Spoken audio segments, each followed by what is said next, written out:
Todos são muito bem-vindos.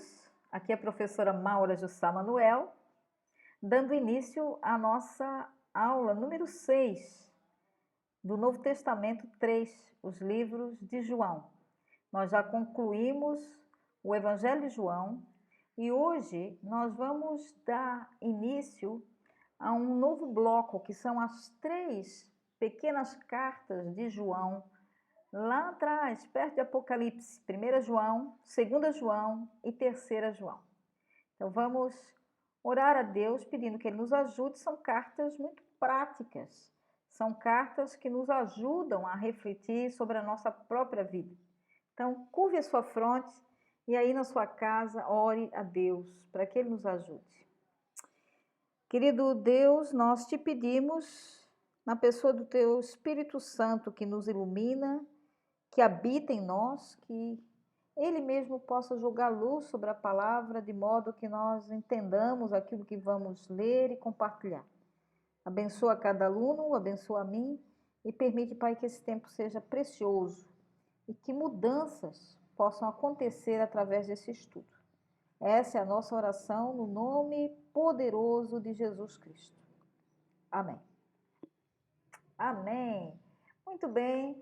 Eu estou muito grata a Deus por essa oportunidade.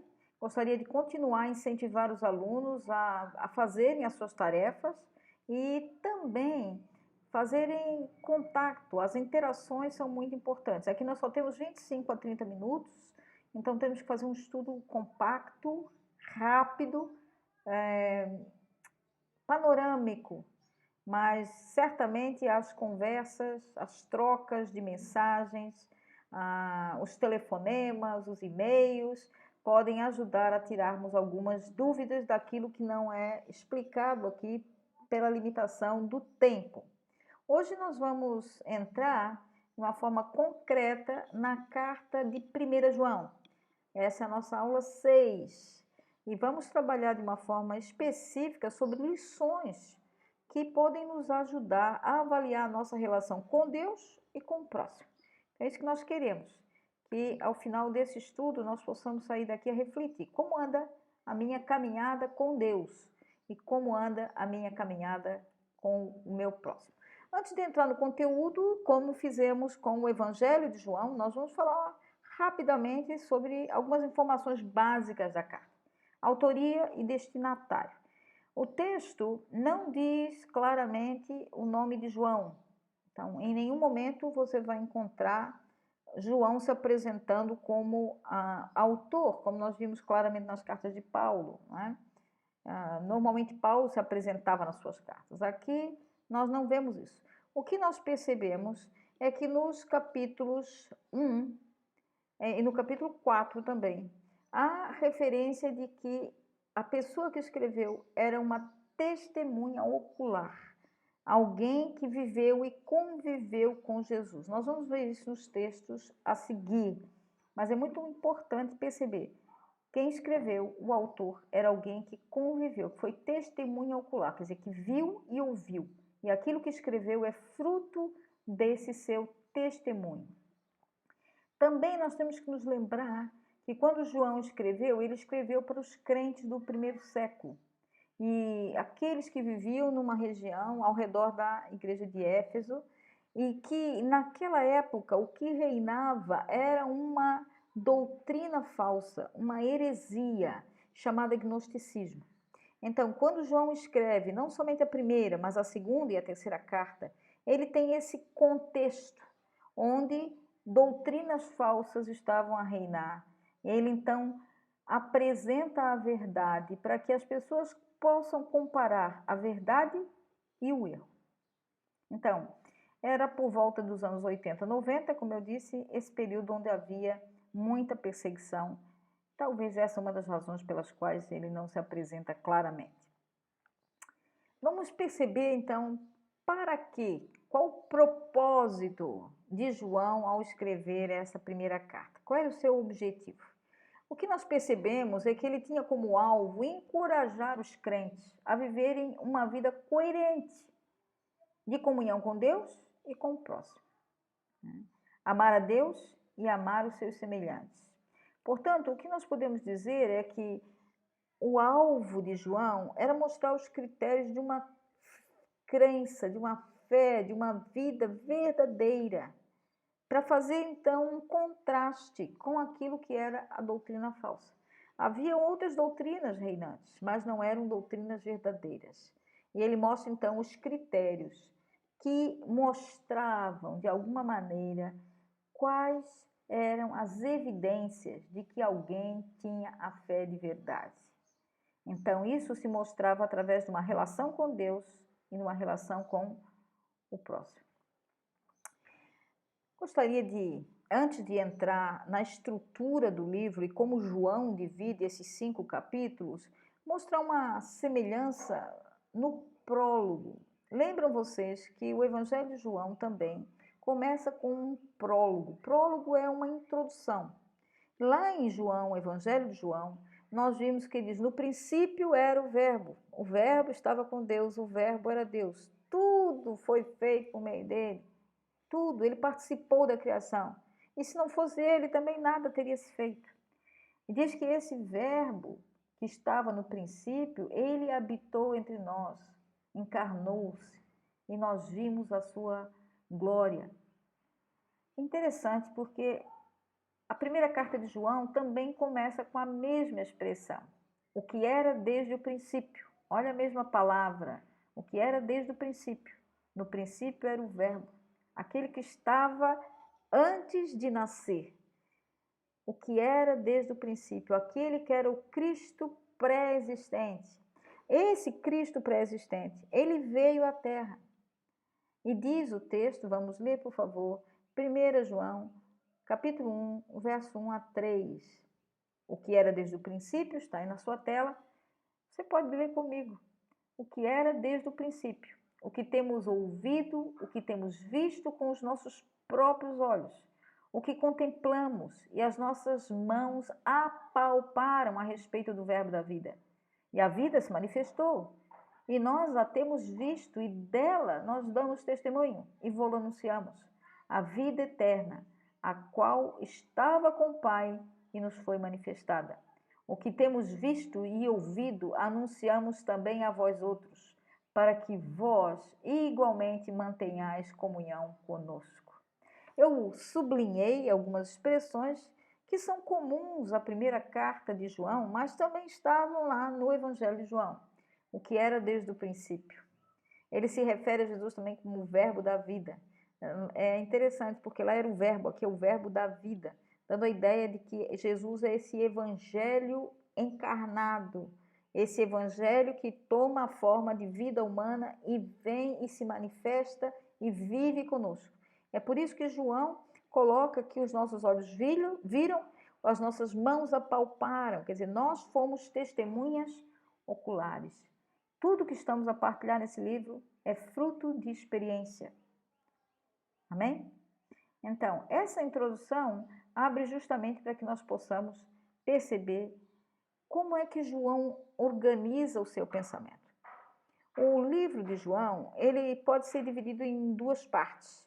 A primeira parte, capítulo 1 e 2, onde ele fala dos padrões de comunhão. Como que alguém pode ter comunhão com Deus, o Criador? E a segunda parte, que vai do capítulo 3 até o capítulo 5, ele fala das características da comunhão na família de Deus. Trocando em notas pequenas, né? Como você trocar uma nota de 500 em notas de 100, 100. Quer dizer, tornando tudo muito simples. Eu estou a dizer que o livro pode ser dividido em 2 partes. Primeira parte é capítulo 1 e 2, fala da comunhão com Deus, na vertical. E fala dos capítulos 3 a 5, a comunhão com o próximo, na horizontal. Amar a Deus, conhecer a Deus e amar o próximo. Conviver com o próximo, relacionar-se com o próximo. Então, vamos passar a primeira parte, que é os padrões de comunhão com Deus, que estão no capítulo 1 e 2. Esses 2 capítulos apresentam 3 expressões muito interessantes. Andar na luz, imitar a Cristo e separar-se do mundo. Eu coloquei aqui em cores para você lembrar. Andar, imitar, separar. 3 verbos, são ordens. Ande na luz. Imite a Cristo, separe-se do mundo. É o que Deus espera de cada um de nós, que queremos ter comunhão com Ele. Se queremos ter comunhão com Ele, essas três coisas têm que ser obedecidas. Então vamos ao primeiro ponto, andar na luz. Capítulo 1, verso 7, nós lemos que, ora, a mensagem é essa. A partir do verso 5 e 6, prepara para esse verso 7. Então observe bem, por favor, na sua Bíblia. Ora, a mensagem que da parte dele ouvimos, vos anunciamos é essa. Quer dizer, o que nós ouvimos de Jesus? É isso que estamos a passar para vós. Deus é luz e nele não há treva nenhuma. Se dissermos que mantemos comunhão com Ele e andamos em trevas, nós mentimos e não praticamos a verdade. Ele começa com uma argumentação para entrar então no verso 7, que é o texto onde diz que nós devemos andar na luz. Se, porém, andarmos na luz como Ele na luz está, mantemos comunhão uns com os outros e o sangue de Jesus nos purifica de todo o pecado. Então, veja que nos versos 5 a 6 ele deixa claro, Deus é luz. Quem diz que tem a Deus, que ama a Deus, que é servo de Deus, que é um crente, mas continua a andar nas trevas, alguma coisa está errada. É por isso que quando nós olhamos dentro das igrejas, muitas pessoas que dizem-se religiosos, muitas pessoas que se afirmam como cristãos, mas vivem e praticam as obras da carne, das trevas, às vezes ainda caem endemoniados. Essas pessoas, na verdade, mentem, segundo o texto, né? Não praticam a verdade. Por quê? Porque se andarmos na luz, como Ele também está na luz, nós temos que ter comunhão uns com os outros. E o sangue de Jesus, então, vai nos purificar de todo pecado. Então, o primeiro ponto é andar na luz. O segundo ponto quase liga muito bem com esse. Ele diz assim, no verso 6, aquele que diz que permanece nele, esse deve andar como ele andou. Então, sabemos que amamos a Deus se nós temos esse desejo, esse princípio, esse alvo de imitar a Cristo. Andar e imitar. Andar na luz e imitar a Cristo. Imitar a Cristo, meus amados, eles vêm no próprio texto, é só você ler. Nos versos anteriores, de 2 a 5, ele fala que Jesus foi obediente. Filipenses diz que Jesus foi servo e obediente até a morte, e morte de cruz. Quer dizer, a obediência até as últimas instâncias, até o limite. E também fala que Jesus foi exemplo de amor. Então, se queremos andar com Deus, ter comunhão com Ele, nós precisamos imitar a Cristo na obediência e no amor. A terceira expressão que aparece no capítulo 2, lembram que são 3, não é? Andar na luz, agora nós vimos imitar a Cristo, e a terceira é separar-se do mundo. Capítulo 2, versos 15 a 17. Nós lemos assim na palavra de Deus: não ameis o mundo, nem as coisas que há no mundo. Primeira lei, primeira regra, primeira orientação de João: não amem as coisas do mundo. Se alguém amar o mundo, o amor de Deus não está nele. Porque tudo que há no mundo, seja a concupiscência da carne, a concupiscência dos olhos ou a soberba da vida, não procede do Pai, mas do mundo. Observem que ele usa essa expressão concupiscência, que é um português um pouco pesado, mas que você poderia talvez substituir por desejo, para ficar mais fácil de entender. Ora, o desejo da carne. Nós temos desejos que são da nossa natureza humana, pecaminosa. Nós temos a carne inclinada para os desejos. Mas ele fala também de desejos dos olhos. Muitas vezes praticamos o pecado por aquilo que nós vimos, somos atraídos pelos olhos. O pecado entra em nós através daquilo que nós vimos, ouvimos, tocamos, quer dizer, os nossos órgãos de sentido, através da visão, através da audição, através do nosso tato. Nós somos despertados esses desejos que tem dentro de nós. Então, assim como aconteceu com Eva e Adão, Assim como aconteceu com Acã, que viu alguma coisa, né? Lembram disso? Acã viu uma capa que não era dele, ouro, e ele roubou. Ele foi despertado o desejo pelos olhos. A Eva diz que viu que o fruto era bom, bonito, agradável aos olhos. Entendem isso, amados? Nós estamos a dizer que a concupiscência, o desejo da carne, ou dos nossos olhos, ou a soberba da vida, o orgulho da vida, pode fazer com que uma pessoa caia, com que uma pessoa se separe da comunhão com Deus. Porque não pode ficar dividido. Amar as coisas de Deus e amar as coisas do mundo. O texto diz: o mundo passa, bem como a sua concupiscência. Esses desejos vão acabar, mas aquele que faz a vontade de Deus permanece para sempre. Então, vale mais nos abster dessas coisas carnais, com os nossos olhos voltados para a vida eterna. Amém? Então, separar-se das coisas do mundo. Os capítulos 3 a 5, João vai trabalhar um pouco mais agora sobre a relação dentro da família de Deus, dentro da igreja, dentro do corpo de Cristo. Primeiro ele fala da nossa relação com Deus e agora vai falar da nossa relação com o próximo. Quais são as qualidades de alguém que vive de acordo com os padrões de Deus? Alguém que se diz um cristão verdadeiro, como que ele deve agir? João apresenta 5 itens que vamos falar sobre eles rapidamente aqui. A pureza, a vida reta ou justa, o amor pelo próximo, a oração, a vida de oração, uma vida de oração respondida e a obediência aos mandamentos de Deus. Então, o primeiro item é a pureza. Deus é luz, como nós já vimos. Nele não há treva nenhuma. Quer dizer, Cristo viveu aqui na terra e diz a palavra que ele em tudo foi tentado, mas não caiu. Ele viveu uma vida pura. E por isso que o texto, no capítulo 3, no verso 3, ele diz: e a si mesmo se purifica todo o que nele tem essa esperança, assim como ele é puro. Jesus é o nosso modelo, ele é puro. E se nós queremos andar nos padrões que vão evidenciar como vive a família de Deus, é assim que tem que viver a família de Deus, em pureza, assim como ele é puro. O ponto 2, ele fala de uma vida reta. Então, é aquele que pratica a justiça. Interessante, né? Algumas traduções vêm como retidão, outros vêm como justiça, aquilo que é justo. Todo aquele que é um servo de Jesus deve ter esse padrão, viver na justiça. Por isso, João usa uma expressão muito carinhosa, querida, amável. Ele diz: filhinhos, não vos deixeis enganar por ninguém. Aquele que pratica a justiça é justo, assim como ele é justo. Deus é justo. Jesus viveu uma vida de justiça e de retidão.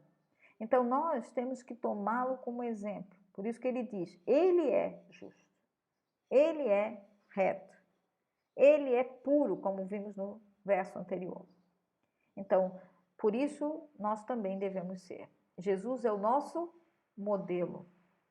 Então, o terceiro ponto que João apresenta é o amor pelos outros, o amor ao próximo. E esse é um assunto que vai cobrir o livro todo. Aquele que diz que ama a Deus, que é um servo de Deus, que tem comunhão com Deus, isso deve se evidenciar através do amor ao próximo. Eu gosto muito dessa imagem desse miúdo carregando o seu irmãozinho nas costas. Ele diz: não é pesado, é meu irmão. É interessante, não é? Às vezes, mesmo dentro da família de Deus, existe uma dificuldade da expressão do amor. E é por isso que, se temos o outro como nosso irmão na fé, nós devemos realmente mostrar que quando nós estamos servir a Deus, ajudar o próximo, não é fardo, é honra. Então, amar uns aos outros é mandamento. O texto, no capítulo 3, versos 14 e 18, diz assim: Nós sabemos que já passamos da morte para a vida, porque amamos os irmãos. Essa é a evidência. Se alguém já passou da morte para a vida, precisa evidenciar, provar isso através do amor. Aquele que não ama permanece na morte. Todo aquele que odeia o seu irmão, segundo João, é considerado como um assassino. Uau, é forte, hein? Ora, sabeis que todo assassino não tem vida eterna. Uau! Olha o que ele está a dizer aqui. Não combina uma pessoa que foi perdoado os seus pecados, que foi amado por Deus primeiro, negar amar o seu irmão. Isso mostra que ele ainda não nasceu de novo. Nós temos que buscar amar o próximo, porque esse é o modelo de Deus. Nisso nós conhecemos o amor. Cristo deu a sua vida por nós e nós devemos dar a nossa vida pelo irmão. Ora, aquele que possui recursos neste mundo e vir o seu irmão padecer necessidade, fechar-se-lhe o coração, como pode permanecer nele o amor de Deus? Filhinhos, não amemos de palavra nem de língua, mas de fato e de verdade. Muitas igrejas, na sua liturgia, durante o culto, incentivam as pessoas a saírem dos seus lugares, cumprimentar uns aos outros, abraçar um ao outro. E às vezes, no dia a dia, nós nem sabemos o que está acontecendo na vida dos nossos irmãos. Pessoas que estão passando grandes problemas, aflições. E eu não estou falando aqui só de passar necessidade, mas o texto fala aqui. Você vê alguém que está a padecer necessidade e você não se importa. Você vê alguém aflito, alguém cheio de problemas, alguém que está angustiado, alguém que está em tentação. Então, amar o próximo é andar na direção do outro.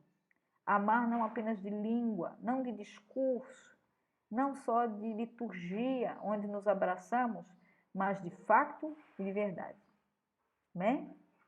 Então, o texto, ele caminha para um argumento muito forte, claro. Nós amamos porque ele nos amou primeiro. A nossa motivação para amar não é porque as pessoas são boas. Todas as pessoas são falhas, nós somos falhos.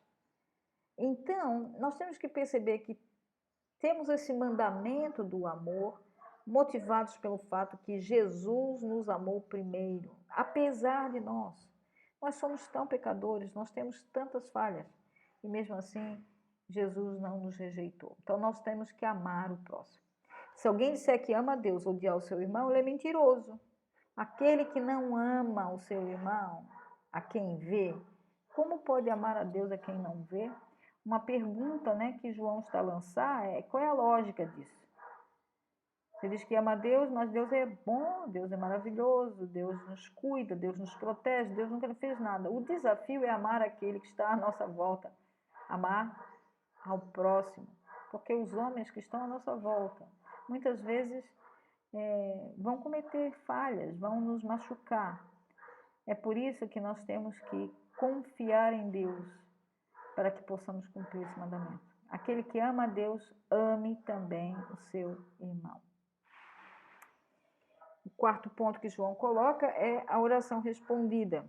O texto é maravilhoso, porque ele diz assim: aquilo que pedimos dele recebemos, e guardamos, porque guardamos os seus mandamentos e fazemos diante dele aquilo que lhe é agradável. Temos a garantia de que Deus responde às nossas orações, porque nós procuramos viver uma vida de obediência. Verso 15 do capítulo 5, ele diz: sabemos que ele nos ouve quanto ao que lhe pedimos. Estamos certos que obtemos os pedidos que lhe temos feito. Uma pessoa que tem comunhão com Deus se evidencia também na sua vida de oração. Ele não precisa andar com uma placa na testa: eu oro. Todo mundo sabe que ele tem uma vida de oração.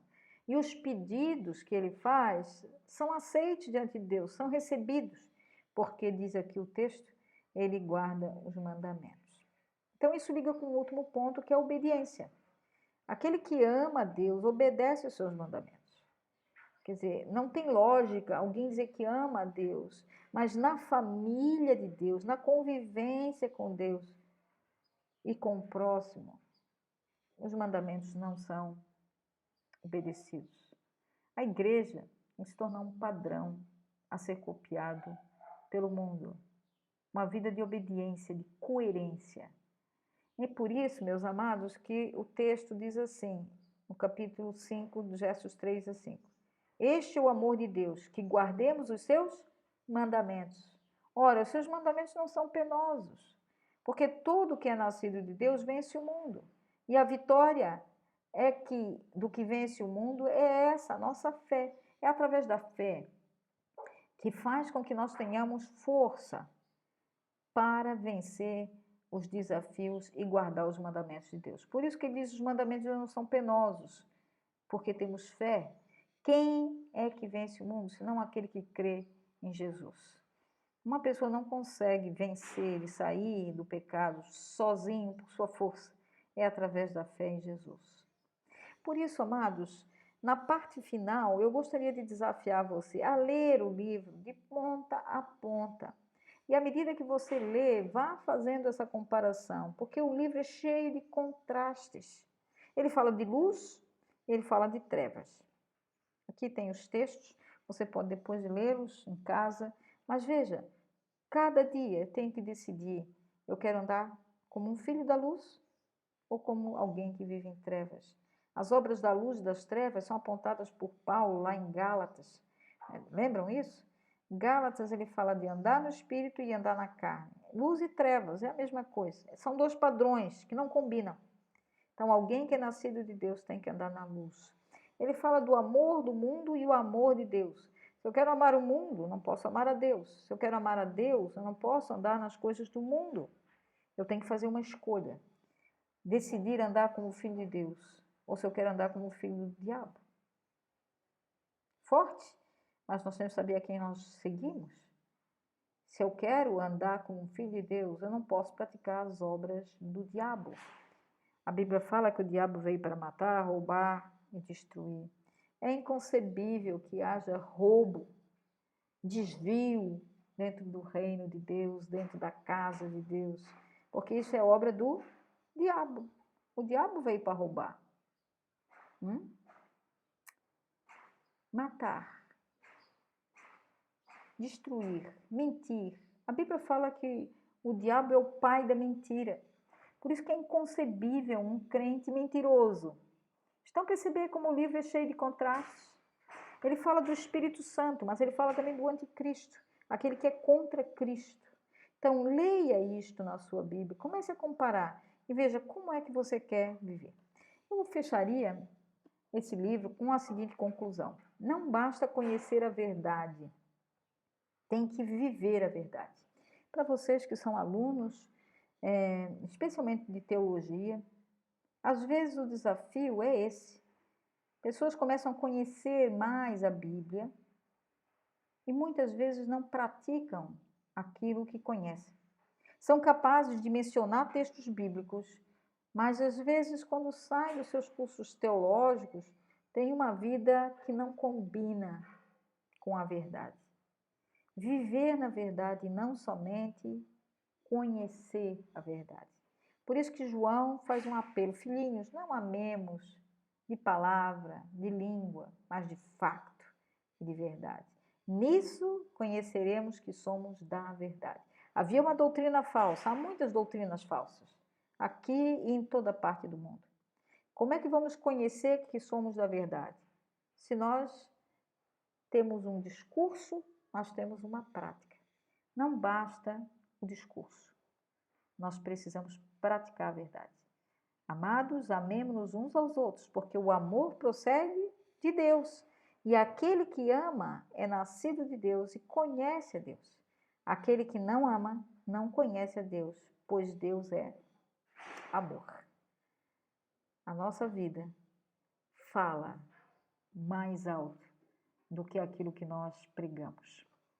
As pessoas olham para nós e aquilo que estão a ver, a ler na nossa vida, vai falar mais alto do que o nosso discurso. Então, amados, que Deus nos abençoe a colocar em prática esse livro tão maravilhoso.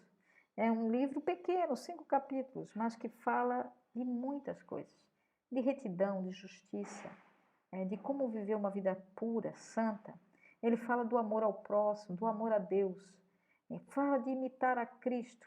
Então, leia e se aproprie dessas verdades. E, por favor, viva a verdade. Esse é o desafio de João. Esse é o meu desafio para você.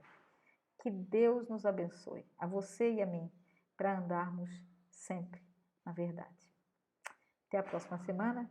Leia em casa, por favor, 2 João, para que nós possamos, então, na próxima aula, nos debruçar sobre esse próximo livro. Fique com Deus, boa semana.